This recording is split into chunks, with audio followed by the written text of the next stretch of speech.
Pag nirequire niyo po ang isang ahensya ng gobyerno na may confidential fund na mag-submit ng resibo, ay hindi na ho confidential fund yun.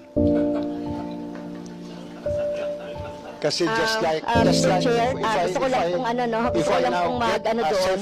Kasi nire-require po yun ng joint circular.